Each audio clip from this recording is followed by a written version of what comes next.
So the UK school system is falling apart, man. We've got teachers in England moving a step closer to striking. There are people who've taught in Australia, South Africa, the United States even, the UAE. They say that it is the worst place to teach in the world. And we're also going to talk about academies. You know, if you've ever seen a very, very underperforming school, where I grew up, there was this school, I think it was called something different before, but it became an academy. It's called Crest Academy now. And it was the worst school in the area. It was so bad. It was literally one of the worst schools in the country, I think it was at one point. They developed that into an academy. Who benefits from this? What is the truth? Because when schools become academies, they're supposed to become non-profit, or they're supposed to be non-profit organizations. They're not supposed to make a profit. So what's the incentive? Does making schools academies even work? Does it make schools perform better? Does it really turn them around? We'll keep watching the video to find out, guys, and leave a like on the video. Thank you. Let's get that out of the way already. Let's get it done. So we'll start off with teachers. Now, when I was in secondary school, whenever there was a teacher strike, it was a great day. It was Christmas because we didn't understand what teachers were really going through. Teachers in England will vote on whether or not to go on strike if the government stands by its pay offer for the next school year. The National Education Union, England's largest teaching union, says it will hold a formal ballot if the offer remains unacceptable or if no extra funding is announced. The government has recommended a 2.8% pay rise for teachers and expects most schools will need to make efficiencies to fund it. So they're pretty much trying to guilt trip the teachers, you know? Now, if I'm correct, I'll put it on the screen if I'm correct or not here. Because when I make my videos, I try just flow, you know, I just correct myself later on. You guys have clocked my videos by now. If I'm wrong or something's incorrect, or if I'm not 100% correct, I will correct it on the screen. But teachers got a pay rise last year and the year before. So you guys might be thinking, well, these lot are getting pay rises that are keeping up with inflation now. Why are they striking? Why are they threatening to strike? I think between 2010 and 2018, teachers' pay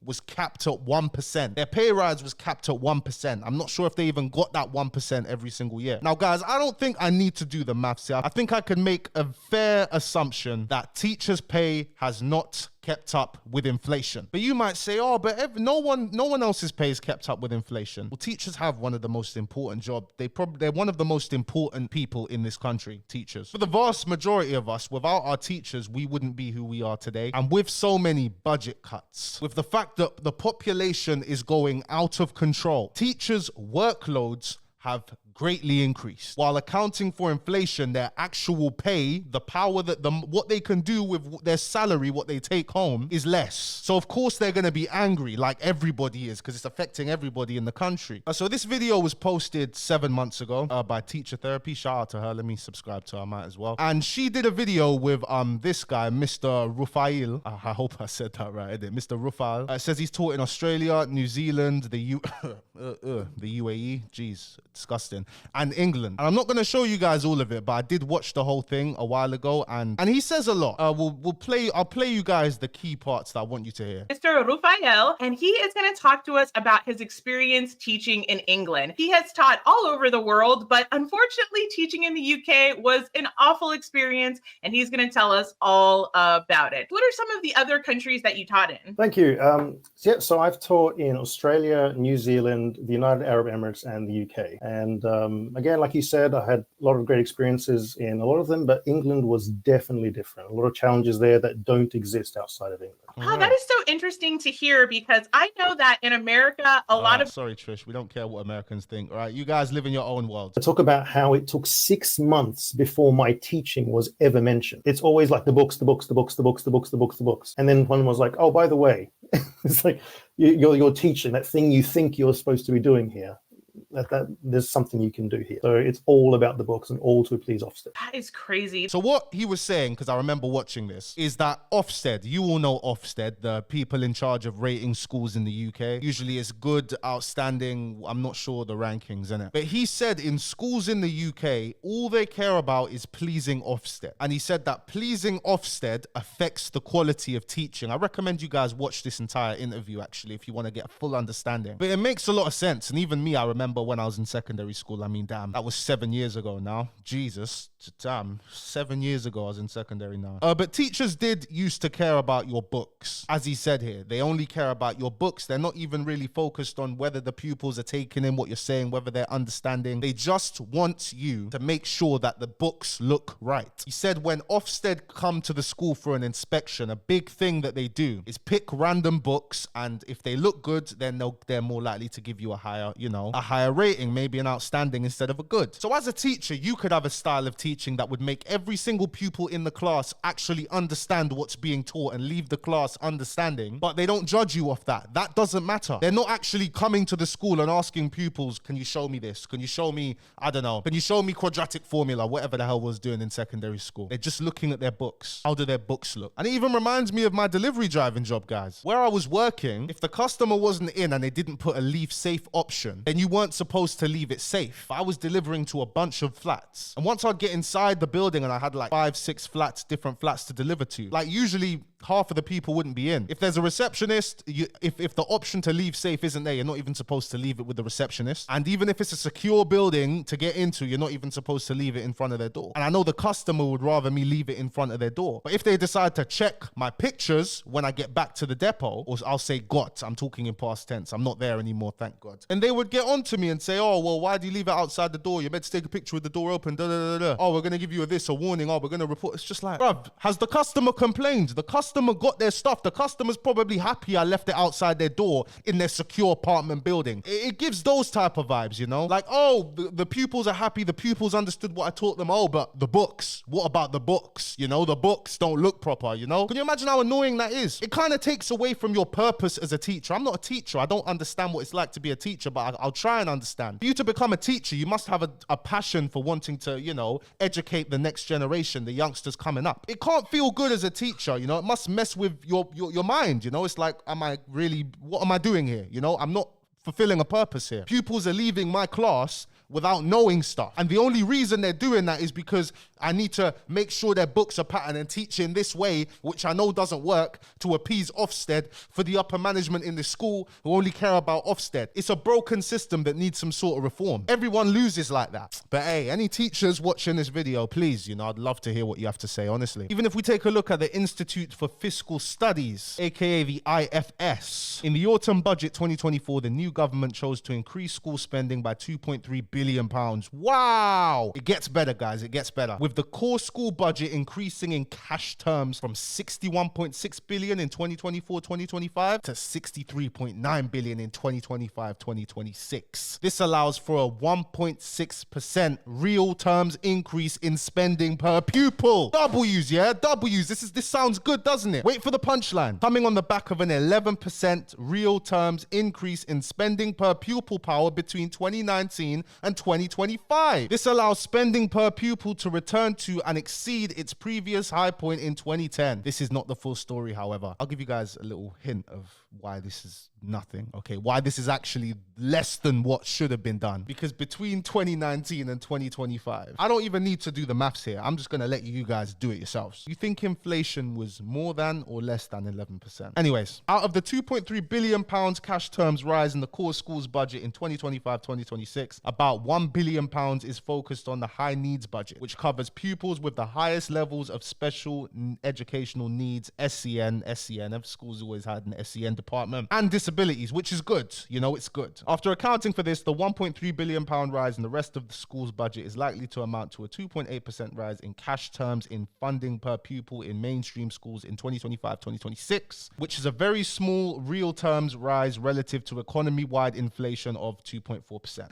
In contrast, we estimate that school costs are likely to rise by about 3.6%, which includes the effect of government proposals for a 2.8% pay rise. If these projections are accurate, then the core school budgets will feel very tight in 2025-2026. So we're not going to go through all of this, guys. I'll link it in the description. But sorry to interrupt my people, but if you could give the video a like, it'd be very much appreciated. Costs nothing, takes no time, helps boost me up in the algorithm. Thank you very much. Let's do it. Let's get it out of the way. Thank you. Cheers. Cheers. Appreciate ya. There is less money available per pupil. If we even look at this Guardian article here that was written 10 months ago, English pupil funding at the same level as when Tories took power, study finds. Real term funding per pupil at 2010 levels, teacher pay at 2001 levels, and building investment 25% below the mid-2000s. Spending on each school child's education in England has suffered an unprecedented 14-year freeze since the Conservatives came to power, according to Britain's leading economics think tank. Funding per pupil is now at 2010 levels in real terms, the IFS said, which we read that study, we looked at it, you know. Investment in England's aging school buildings, many of which have been affected by the RAAC,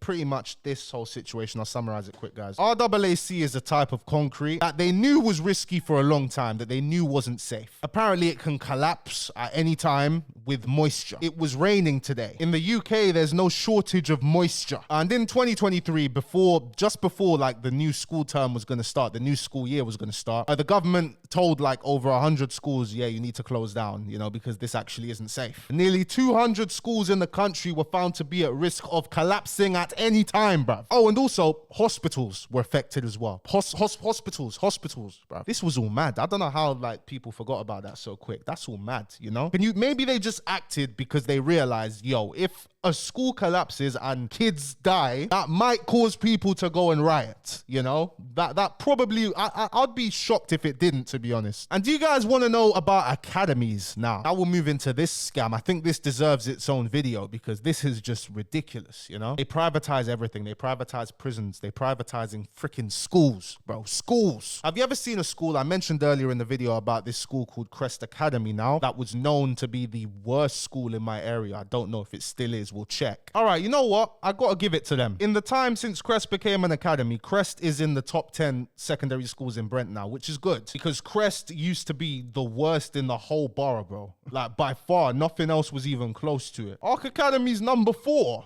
Arc Elvin's number 5. Guys, I think is Arc Elvin. Let me think. Is this the same one? Let me see. Is it the same one? Arc Elvin. Is this the same one? Okay, I'm not trying to show kids on... Where's Arc Elvin again? Yep, it's this one. Is it? I'm not sure if this is the right Arc Elvin. It's in Wembley for sure. But there's one school, yeah, in Wembley. I'm actually going to try and find an article on this because this was big news. Like the head teachers, bare teachers were stealing bread from this school. Like they were stealing bread. It used to be called Copeland School. That's it. Here it is. Former school head and his deputy arrested over it was £1.6 million in fraud, bro. And Copeland became an academy now. It's become an academy. They had to make it an academy after this. And it is Arc Elvin. So Copeland did get changed to Arc Elvin School. And Arc Elvin is top 5 school in Brent. A, overall great grades. Ofsted, outstanding. Arc Academy, outstanding. So I might have to give it to these academies, you know. I was about to sit here. I'm going to still show you guys why it's dodgy. But so far, it's looking like turning schools into academies. I mean, from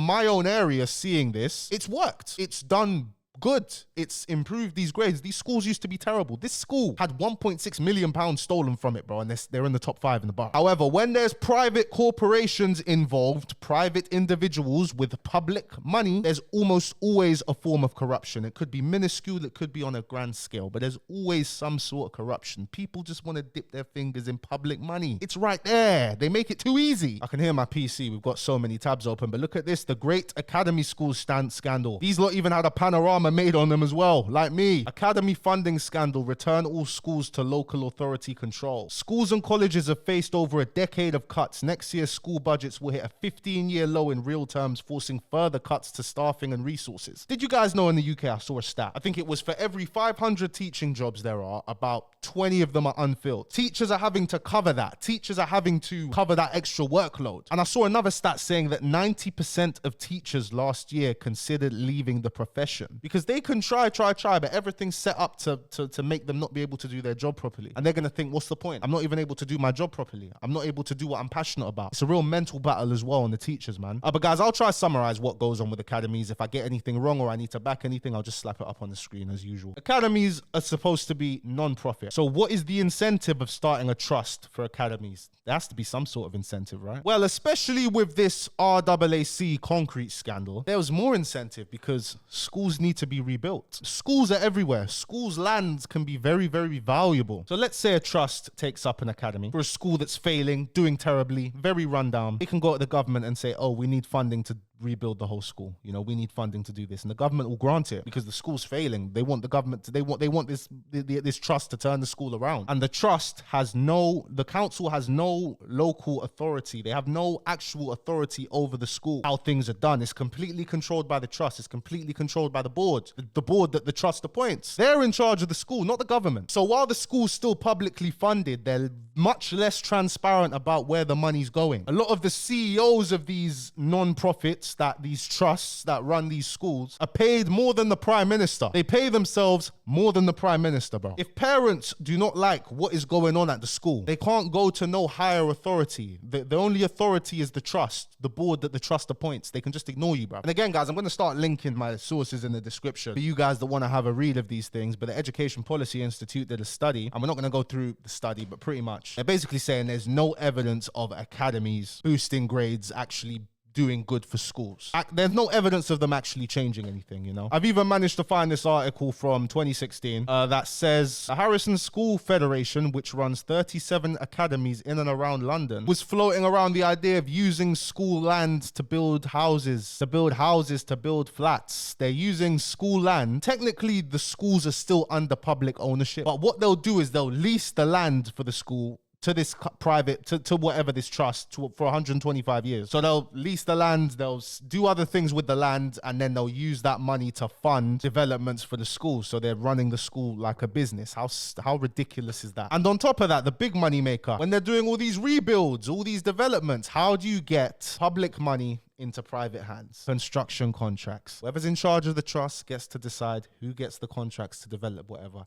They might overpay. There's no transparency. It's completely up to them. They get to decide. That's where there's room for corruption. There's no evidence really of any. I mean, there's been scandals. Can't say all these academies are on that, but it's very easy to do it, you know? But I don't know, guys. Let me know what you think actually about academies, if you think they're a good idea or a bad idea. In my borough where I grew up in Brent, clearly from what I'm seeing, academies have done nothing but good. It's made schools a lot better. But I don't know, maybe in your area you've seen the opposite. Let me know in the comments below. It'd be interesting. So to summarize what we've covered in this video, guys, teachers are probably going to go on strike. Maybe they won't. Maybe they won't. I think it would be bigger news, actually, if they were likely to go on strike. Maybe they won't. They certainly deserve more pay. They've had pay increases in the last 2 years, but they had a pay freeze for like 8 years. And they're expected to do a lot more work. But accounting for inflation, they're actually poorer. Accounting for inflation, there's actually less money being spent per student. Teachers are saying the UK is the worst place to be teaching. Special needs departments, disability, special needs kids, SEN departments are being underfunded. 90% of teachers last year considered leaving the profession. And schools are being turned into businesses. So yeah, I think it's safe to say that yes, it's not looking good, bruv. It's not looking good. Let me know what you guys think in the comment section below. Thank you so much for watching this video. If you did enjoy it, please be sure to give the video a like, subscribe to the channel if you are new. Thank you lot so much for 150,000 subscribers. Appreciate it, man. Just gonna keep going, man. And I'll see you guys tomorrow. Peace.